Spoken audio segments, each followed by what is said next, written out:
Baiklah, jadi, apa namanya, hari ini kita akan membahas materi atau mereview materi tentang struktur dan fungsi lipid.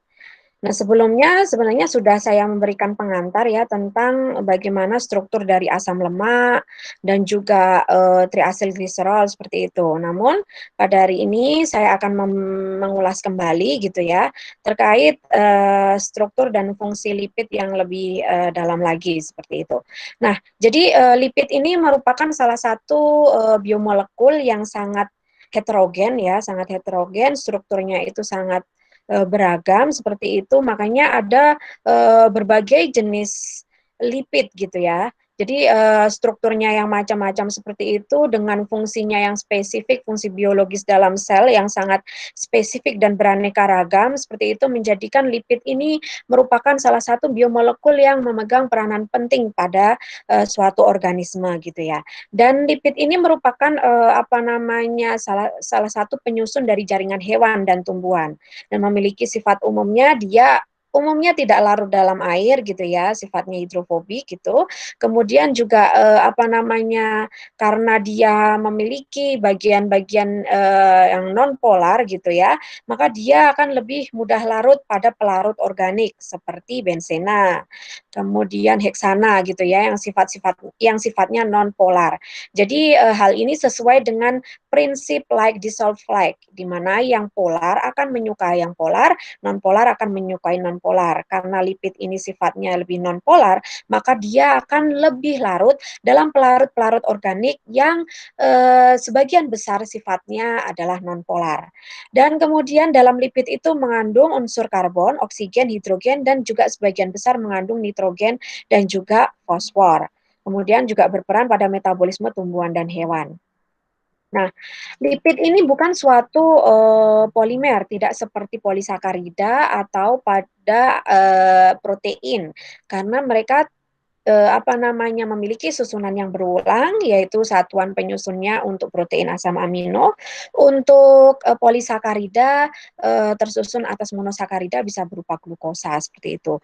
Nah, karena lipid ini karena susunannya itu sangat beragam gitu ya, ketika dihidrolisis pun dia memiliki, apa namanya, komponen-komponen penyusun atau satuan penyusun, yang memang berbeda-beda. Oleh karena itu memang lipid ini tidak bisa dikategorikan sebagai polimer gitu ya.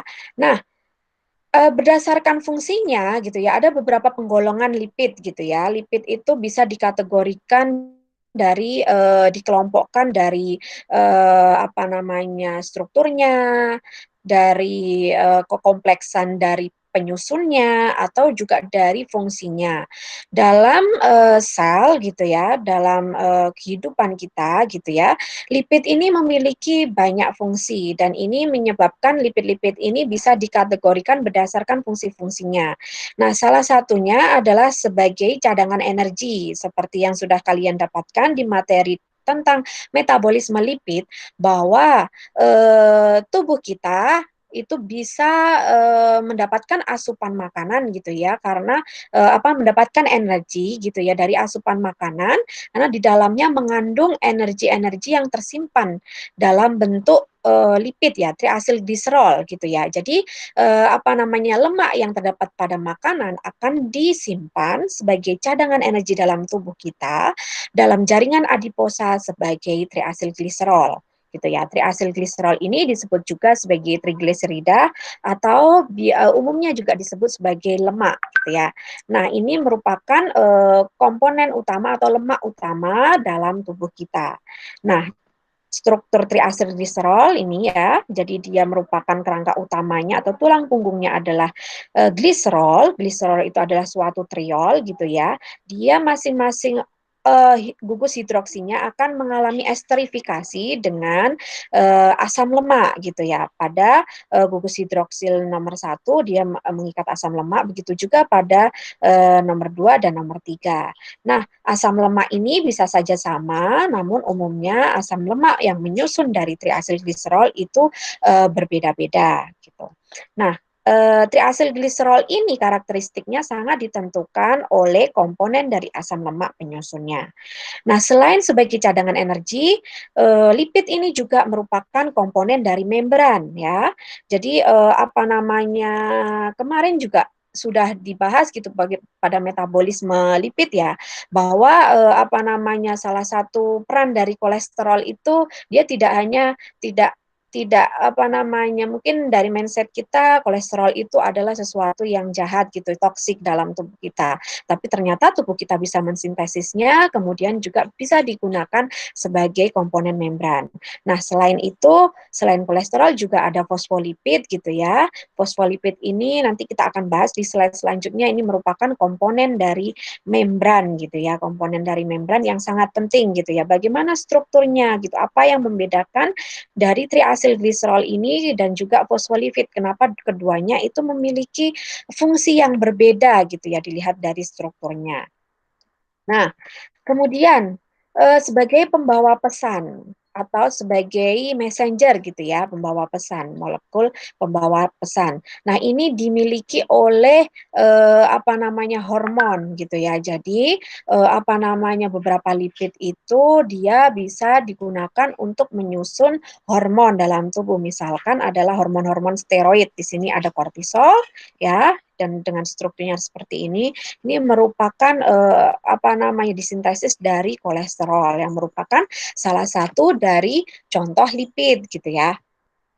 Nah, kemudian berdasarkan kerangka utamanya, apa yang maksud kerangka utamanya? Jadi kerangka utama lipid itu ada berbagai macam gitu ya.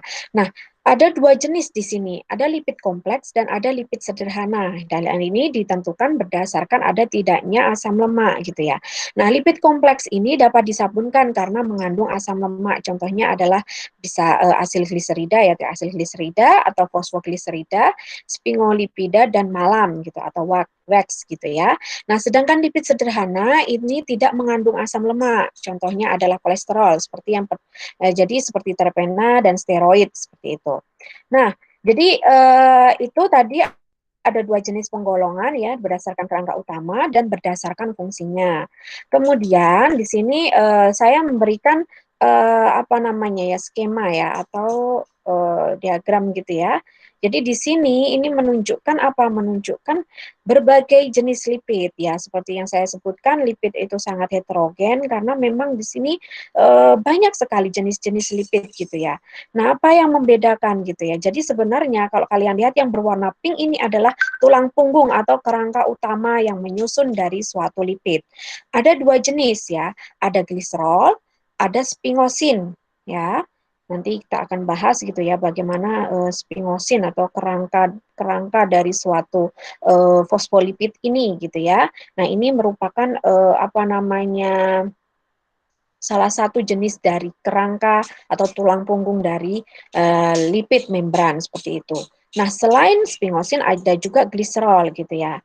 Nah, masing-masing ini ya, masing-masing apa namanya, pembagian di sini ini didasarkan pada fungsinya tadi.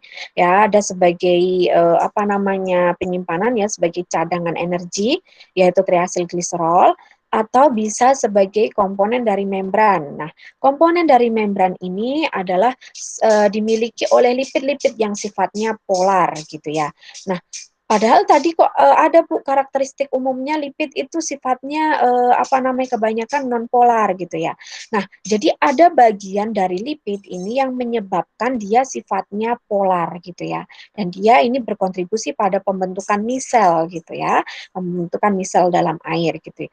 Nah, jadi kalau kalian lihat di sini ya, pada lipid storage atau sebagai cadangan energi ini dimiliki oleh lipid-lipid yang sifatnya netral. Kenapa netral? Karena dia gugus hidroksil, 3 gugus hidroksil di sini ya. Kalau contohnya di sini triacylglycerol, dia gugus hidroksil. Gugus hidroksil itu sifatnya polar. Tapi kenapa kok dia jadi netral? Karena dia membentuk ester dengan suatu asam lemak. Nah, tiga-tiganya ini membentuk ester. Sehingga apa namanya, rantai hidrokarbon yang terdapat pada asam lemak gitu ya, ini yang akan menyebabkan si lipid ini sifatnya menjadi netral. Nah, yang awalnya gliserol itu polar gitu ya, larut dalam air gitu. Nah, dia menjadi netral karena dia dinetralkan gugus hidroksilnya oleh si asam lemak melalui ikatan esterifikasi. Nah, sedangkan lipid polar di sini yang berwarna kuning-kuning ini ya, berwarna kuning ini adalah asam lemak gitu ya. Asam lemak ini cenderungnya sifatnya hidrofobik gitu, nonpolar karena ada kontribusi rantai hidrokarbon yang panjang yang bersifat hidrofobik. Nah, kenapa membran lipid ini sifatnya polar gitu ya? Sifatnya polar ini karena ada bagian lain gitu ya yang ternyata dia menyebabkan kepolaran dari suatu lipid tersebut gitu ya. Jadi ini ada fosfat gitu ya, ada suatu sakarida gitu ya. Ini juga sakarida dan ada gugus fosfat gitu. Nah, jadi di sini esternya gitu ya, apa namanya, ikatan esternya salah satu yang mengikat ya. Misalkan dari gugus hidroksil dari gliserol ini terikat dengan fosfat. Dan ini terdapat pada struktur gliserofosfolipid yang merupakan penyusun membran lipid gitu. Nah, kenapa Bu membran lipid itu harus sifatnya polar gitu ya? Nah, itu yang berhubungan nanti pada sistem transport melalui membran gitu ya.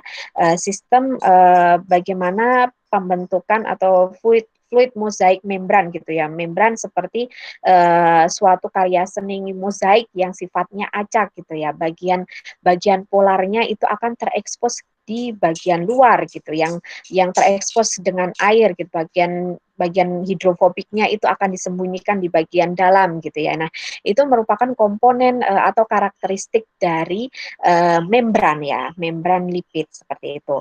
Nah, jadi itu yang membedakan apa namanya lipid netral dan lipid polar gitu ya, karakteristiknya dari strukturnya seperti apa. Nah, kemudian di sini saya akan membahas pertama adalah trigliserida ya, triasil gliserida atau bisa juga disebut sebagai triasil gliserol gitu ya, merupakan lemak utama. Jadi di sini triasil gliserida itu biasa disebut sebagai lemak gitu ya, sebagai lemak. Nah, jadi dia apa namanya merupakan salah satu lipid yang paling sering dijumpai di alam gitu ya, terdapat pada makanan ya, sebagian besar mengandung triasilgliserol, kemudian juga disimpan ya sebagai cadangan energi dari dalam tubuh kita di jaringan adiposa gitu ya.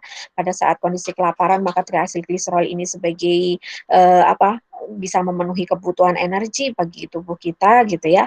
Dan kebanyakan ini struktur dari triasilgliserol dia mengikat 3 jenis asam lemak yang berbeda, makanya disebut sebagai mix triasilgliserol. Nah, komponen penyusun asam lemak dari suatu triasilgliserida ini menentukan karakteristik dari triasilgliserida, terutama pada wujudnya gitu ya. Jadi dia bisa berwujud padat, bisa juga berwujud cair gitu ya, tergantung asam lemak penyusunnya. Berapa banyak seberapa panjang rantai hidrokarbonnya, seberapa banyak ikatan rangkapnya, seperti itu.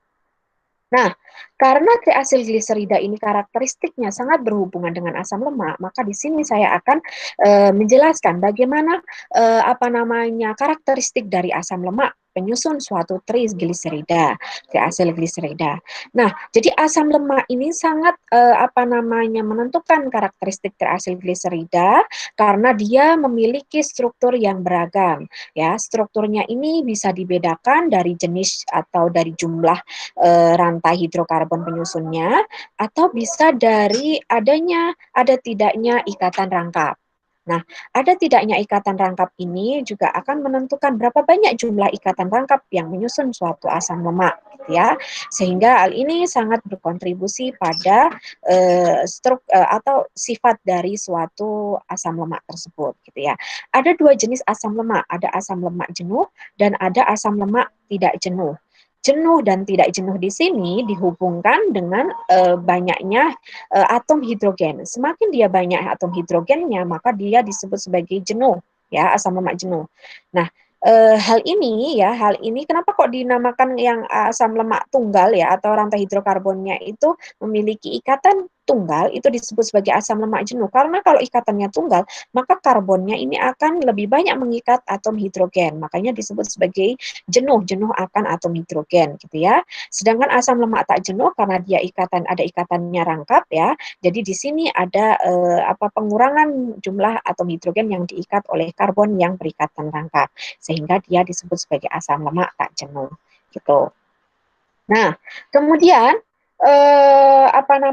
ciri khasnya asam lemak di alam gitu ya. Asam lemak ini banyak umumnya itu banyak mengandung atom karbon jumlahnya genap gitu ya. Makanya kemarin juga pada saat proses metabolisme asam lemak ya, katabolisme asam lemak beta oksidasinya itu umumnya ada salah satu ilmuwan yang menyatakan bahwa pemotongan karbon atau rantai karbon ya, rantai hidrokarbon pada asam lemak itu jumlahnya 222 dipotong seperti itu ya. Nah, itu berhubungan juga dengan jumlah karbon yang memang gitu ya, yang memang dominannya itu jumlahnya genap seperti itu. Nah, apakah semuanya itu genap, Bu, gitu ya. Nah, jadi sebenarnya ada sebagian besar, ada sebagian kecil juga ya yang terdiri atas asam asam lemak yang jumlah atomnya itu ganjil gitu ya. Nah, jadi memang ini perkecualian gitu ya. Jadi ada beberapa yang misalkan pada pada ini saluran rumen pada sapi gitu ya, atau hewan pemamah biak itu bisa menghasilkan asam propionat gitu. Nah, jadi ada beberapa jenis organisme yang memang bisa memiliki asam lemak yang jumlahnya ganjil gitu ya, rantai karbonnya. Nah, kemudian umumnya juga rantai hidrokarbonnya tidak bercabang dan memiliki kalau yang memiliki ikatan rangkap itu ikatan rangkapnya itu cis ya. Kemudian kalau misalkan dia ada ikatan rangkapnya itu satu ikatan rangkap itu umumnya terdapat pada karbon nomor 9 dan karbon nomor 10 gitu ya. Jika ada lebih dari satu, gitu ikatan rangkapnya itu harus dipisahkan, tidak bisa membentuk konjugasi seperti itu. Dipisahkannya dengan apa? Dengan suatu gugus metil, suatu unit metilen seperti itu. Nah, jadi ini bagaimana karakteristik ya, atau sebenarnya lebih ke penamaan ya, penamaan dan sifat fisik dari beberapa asam lemak gitu ya. Jadi yang sebelah kiri itu kerangka karbonnya atau tulang punggung karbonnya. Jadi 12 itu menyatakan jumlah karbonnya, kemudian dipisahkan dengan titik 2 gitu ya antara angka 1 dan angka yang belakang ini menunjukkan yang belakang itu jumlah ikatan rangkapnya gitu ya. Jadi yang baris 1, 2, 3, 4, 5, 6 ini merupakan ikatan atau merupakan asam lemak jenuh gitu ya, karena tidak memiliki ikatan rangkap. Sedangkan yang sisanya ini memiliki ikatan rangkap. Nah, jadi 1, 1, 2, 3, 4 yang di sini ini menunjukkan jumlah ikatan rangkapnya. Sedangkan tanda segitiga di sini ini menunjukkan nomor karbon ya, nomor atom karbon di mana terbentuknya ikatan rangkap tersebut gitu. Nah, kemudian untuk strukturnya ya bisa dilihat bahwa asam lemak itu suatu rantai hidrokarbon yang memiliki gugus fungsi karboksilat atau suatu asam karboksilat berantai hidrokarbon yang panjang gitu ya. Kemudian systematic name itu merupakan nama-nama yang umumnya kita biasa pakai sehari-hari gitu ya, asam dodekanoat, asam laurat, dan sebenarnya bukan ya, jadi common name ya, common name ini yang merupakan nama yang umumnya kita pakai sehari-hari ya, sedangkan systematic name ini dia penamaannya berdasarkan apa gitu ya, kalau N ini menunjukkan rantainya linier gitu ya, asam lemaknya asam lemak asam lemak jenuh gitu ya. Nah, asam lemak jenuh dodecanoic acid berarti ini karbonnya jumlahnya 12 gitu ya. Oik berarti karena dia terdapat asam karboksilat gitu ya, merupakan atau memiliki gugus karboksilat, makanya di sini ada akhiran oik, dan karena dia merupakan suatu asam gitu ya, ada asidnya. Jadi sebenarnya kalau dalam bahasa Indonesia asam N dodekanoat, asam N dekanoat dan seterusnya. Sedangkan kalau yang asam lemak tidak jenuh ini tergantung dari ikatannya cis, ikatan tangkapnya berupa cis pada karbon nomor berapa, nomor 9 gitu ya, berarti 9 heksadekanoik gitu ya. Deke semua ya di sini ya, oktadekadienoid dan seterusnya seperti itu. Kemudian common name itu yang umum berdasarkan biasanya ditemukannya ya, ditemukannya dari asam lemak tersebut. Kemudian sifat fisiknya di sini melting point, ya, semakin panjang rantainya dia akan semakin apa namanya banyak ikatan van der Waals-nya ya, jadi interaksi hidrofobiknya semakin banyak karena rantainya semakin panjang tadi ya, maka dia akan memiliki titik leleh yang lebih tinggi gitu ya, akan semakin tinggi, semakin panjang rantainya maka akan semakin tinggi melting point-nya.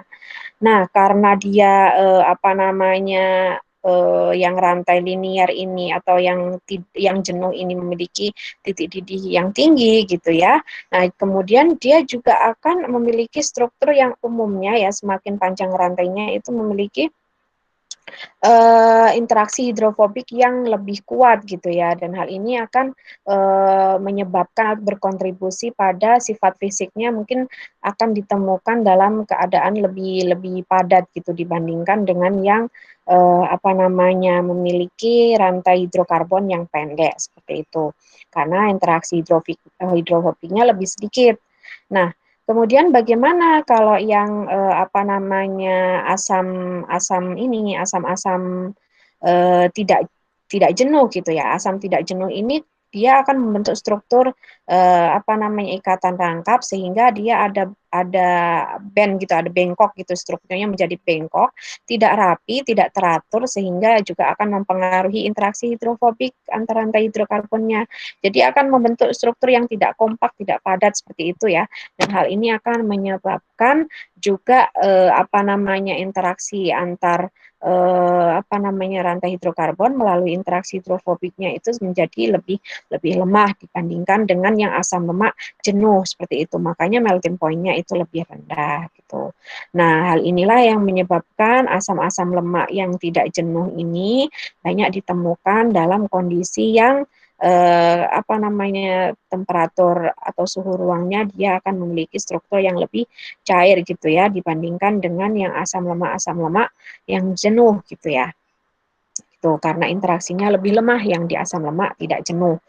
Nah, kemudian, namun ini ada perkecualian ya, ada perkecualian gitu pada apa namanya pada minyak pada minyak kelapa gitu ya. Jadi minyak kelapa itu dia mengandung asam laurat yang apa namanya dia mengandung asam lemak jenuh gitu ya, asam lemak jenuh, tapi dia dalam suhu suhu apa namanya suhu ruang dia memiliki struktur yang cair. Nah, kenapa? Karena ternyata asam lemak jenuh yang menyusun si minyak kelapa itu adalah kebanyakan adalah asam lemak ini asam laurat gitu ya. Dia memiliki rantai hidrokarbon yang cukup pendek gitu ya, sehingga dia memiliki atau interaksi hidrofobiknya tidak terlalu banyak gitu, sehingga tidak tidak apa namanya pada suhu kamar itu akan apa lebih banyak ditemukan dalam atau kondisinya itu dalam wujud cair seperti itu.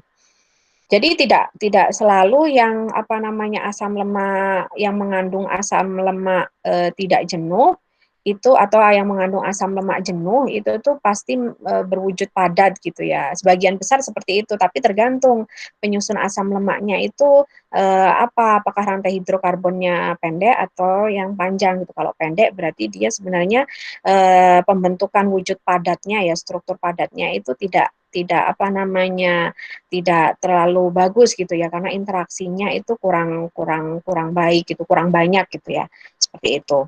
Nah, jadi itu tentang struktur dari beberapa asam lemak. Nah, jadi ini yang saya sebutkan tadi gitu ya. Jadi kalau dia banyaknya itu penyusun dari suatu lemak itu adalah asam lemak jenuh gitu ya, dia akan berwujud pada suhu ruang. Dan kalau dia penyusunnya adalah asam lemak tidak jenuh gitu ya, dia akan berwujud cair pada suhu ruang. Jadi bengkokan seperti ini ya, struktur yang bengkok seperti ini akan mengurangi kestabilan dari apa namanya interaksi hidrofobik pada rantai karbon asam lemak gitu ya. Jadi struktur yang tidak rapi gitu ya, tidak teratur seperti ini juga menyebabkan interaksinya ini atau mengurangi atau menyebabkan lemah ya, interaksinya itu lemah gitu. Nah, jadi sudah saya sebutkan bahwa sifat fisik dari asam lemak itu menentukan sifat fisik dari triasilgliserol gitu ya. Makin panjang rantainya, maka makin tinggi titik lelehnya. Begitu juga dengan makin banyaknya asam lemak jenuh gitu ya. Nah, kemudian sebenarnya lemak dan minyak murni itu tidak berwarna maupun tidak berbau serta tidak berasa. Dan apa namanya salah satu sifat kimia dari triasilgliserol gitu ya, dia bisa mengalami hidrolisis gitu ya, melalui dengan suatu asam atau basa kuat gitu disebut sebagai reaksi penyabunan gitu ya. Jadi reaksi ini reaksi yang dipakai pada pembuatan sabun atau disebut sebagai reaksi saponifikasi, dan dia juga bisa direduksi ya, direduksi untuk yang memiliki ikatan rangkap bisa direduksi menghasilkan ikatan tunggal seperti ini disebut sebagai reaksi hidrogenasi yang dimanfaatkan pada berbagai industri pembuatan margarin. Nah, reaksi saponifikasi, jadi di sini ada reaksi dari suatu lemak atau minyak dengan suatu basa gitu ya. Nah, reaksi saponifikasi ini akan menghasilkan gliserol dan suatu campuran asam lemak ya. Ini natrium, bisa natrium stearat, natrium laurat tergantung asam lemaknya. Nah, inilah yang disebut sebagai sabun gitu ya. Nah, kemudian reaksi hidrogenasi ini menggunakan katalis ya bisa Ni gitu ya. Jadi apa namanya hidrogenasi parsial. Oh, ini sepertinya saya salah ini ya menuliskan menuliskan apa namanya reaksinya ya. Jadi ini reaksinya tidak benar ini. Jadi harus ada hidrogen gitu ya, biasanya menggunakan katalis Ni gitu ya. Jadi ini reaksinya apa namanya reaksi pembentukan minyak ya, esterifikasi, jadi pembentukan minyak bukan reaksi hidrogenasi.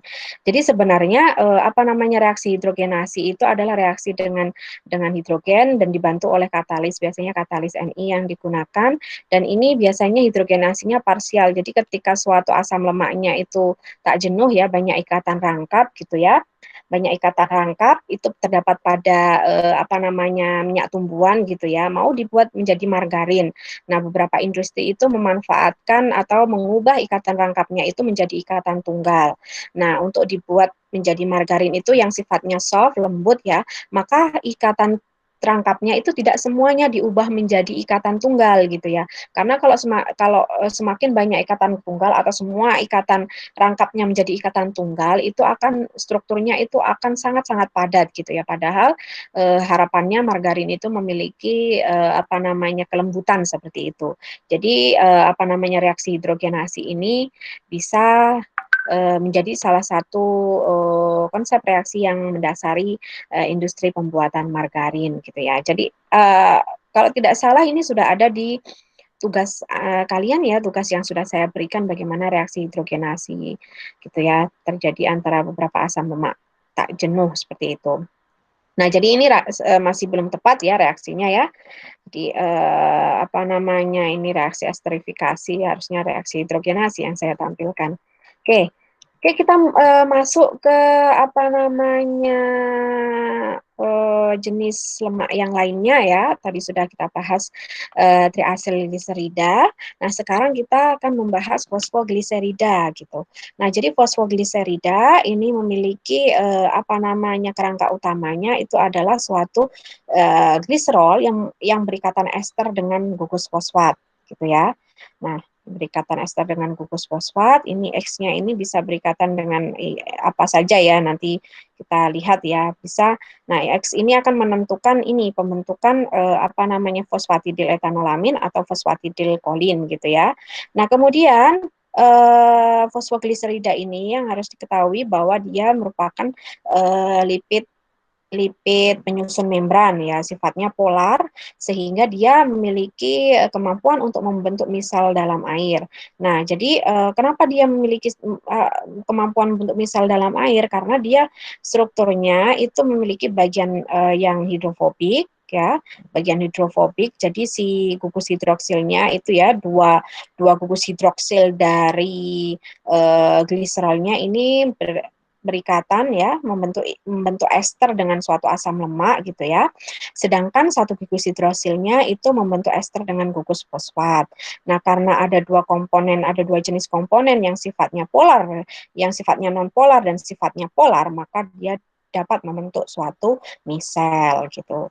Nah, jadi ini fosfolipid bilayer. Jadi gambaran bagaimana si fosfolipid ini dia menyusun membran bilayer. Jadi bagian-bagian yang terekspos dengan air atau bagian luar dari membran ini adalah bagian kepala ya, bagian kepala yang sifatnya polar gitu ya. Jadi bagian kepala sifatnya polar dan yang bagian yang non polar atau hidrofobik itu akan disembunyikan di dalam gitu ya. Jadi ekor dari fosfolipid ini sifatnya non polar itu akan disembunyikan di bagian yang dalam seperti ini. Kemudian di sini ada dua jenis ya fosfolipid yang kita temukan pada tumbuhan dan hewan itu adalah fosfatidilethanolamine dan fosfatidilkolin. Nah, jadi itu fosfogliserida, kemudian ada jenis lipid lainnya adalah sphingolipida ya.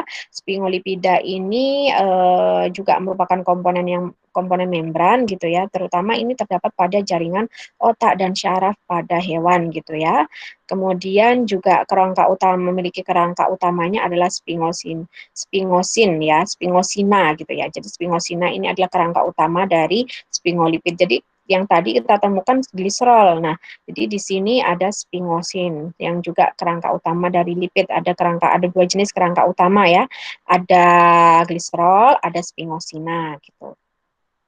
Nah, jadi ini kemudian asam lemaknya ini terikat di sini di karbon dengan gugus karbonil ya yang terletak pada karbon nomor 2 ini. Nah, jadi apa sih ciri khas dari sphingosina ini? Jadi dia kalau yang sebelumnya ya, jadi fosfogliserida ini mengandung gugus fosfat gitu ya. Nah, sphingosina ini mengandung atom nitrogen gitu ya. Jadi ini ada atom nitrogen yang menyusun sphingolipida. Nah, ada beberapa jenis sphingolipida, ada ceramida, ada sphingomyelin dan sebagainya.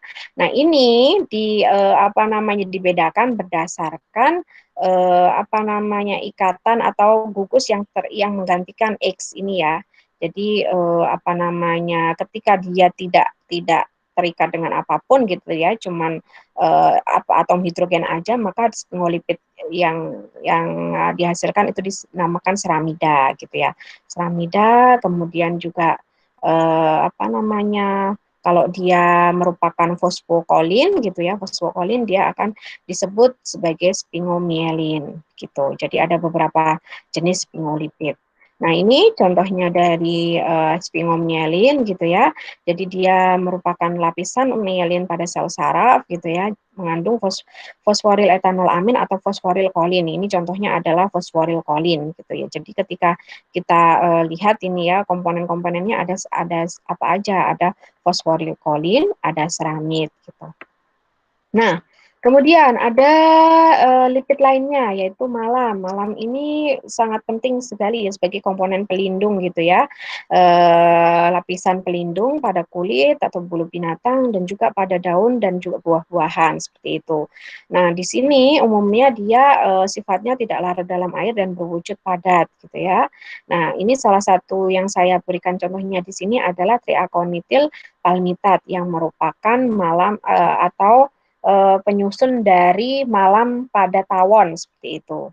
Nah, jadi ada bagian asam palmitatnya, ada bagian dari triakontanol portion gitu ya. Jadi ini adalah triakontanol dan ini adalah asam palmitatnya. Jadi rantai hidrokarbon asam palmitat ini rantai dari triakontanol portion seperti itu. Nah, kemudian ada lipid sederhana gitu. Lipid sederhana itu tidak mengandung asam lemak, gitu ya, tidak bisa mengalami reaksi penyabunan. Kemudian dia juga banyak perannya sebagai vitamin dan hormon. Contohnya adalah steroid ya, hormon steroid ini kortisol dan sebagainya yang sudah saya sebutkan. Kemudian ada terpena juga. Nah, yang paling banyak steroid yang ditemukan adalah kolesterol. Jadi hormon-hormon tadi itu dihasilkan atau di bahannya adalah dari kolesterol seperti itu. Nah, jadi dia sifatnya itu amfifilik. Jadi kalau kalian lihat dari strukturnya, di sini memiliki bagian kepala yang sifatnya polar. Kenapa polar? Karena ada gugus hidroksil. Dan di sini ada bagian yang sifatnya nonpolar, yaitu rantai alkil atau rantai hidrokarbon yang sifatnya nonpolar. Makanya si kolesterol ini sifatnya amfifilik ya, amfifilik. Dia bisa membentuk misel gitu ya, membentuk misel dalam air dan oleh karena itu dia bisa menjadi komponen penyusun membran karena dia mempunyai bagian polar dan mempunyai bagian non polar. Kemudian dia juga bisa untuk sintesis steroid sudah seperti yang saya sebutkan tadi dan merupakan komponen untuk sintesis garam empedu atau bile salts. Nah, kemudian di sini apa namanya lipoprotein, apa hubungannya kok saya membahas lipoprotein? Jadi sebenarnya kolesterol dalam tubuh kita itu dia diangkutnya dalam bentuk lipoprotein gitu ya. Lipoprotein sudah saya jelaskan di proses metabolisme ya, metabolisme lipid gitu ya. Ada 4 jenis berdasarkan densitasnya. Nah, jadi kenapa apa namanya si kolesterol ini harus dibuat menjadi lipoprotein dulu baru bisa ditransportkan ke peredaran darah gitu ya, ke jaringan-jaringan yang membutuhkan gitu. Jadi karena memang dia sifatnya itu apa namanya punya rantai alkil yang sifatnya hidrofobik gitu ya, dan apa namanya umumnya tidak larut dalam air gitu, maka dia harus membentuk apa namanya struktur yang seperti misal seperti ini ya. Jadi bagian polarnya itu yaitu fosfolipid itu ada pada bagian luar dari lipoprotein. Kemudian juga ada apolipoprotein ya, apoprotein yang juga akan berkontribusi pada kelarutan si lipoprotein ini gitu. Jadi selain fosfolipid juga ada suatu protein ya, periferal protein periferal yang dia juga akan membantu meningkatkan kelarutan dari si lipoprotein ini.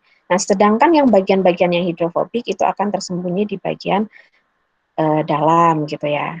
Nah, selain apoprotein periferal juga ada apoprotein integral seperti itu. Nah, jadi intinya apa? Intinya lipoprotein strukturnya seperti ini adalah untuk memudahkan transport dari kolesterol gitu ya. Jadi molekul-molekul yang sifatnya tidak larut gitu ya akan membentuk struktur lipoprotein seperti ini sehingga memudahkan transportnya seperti itu.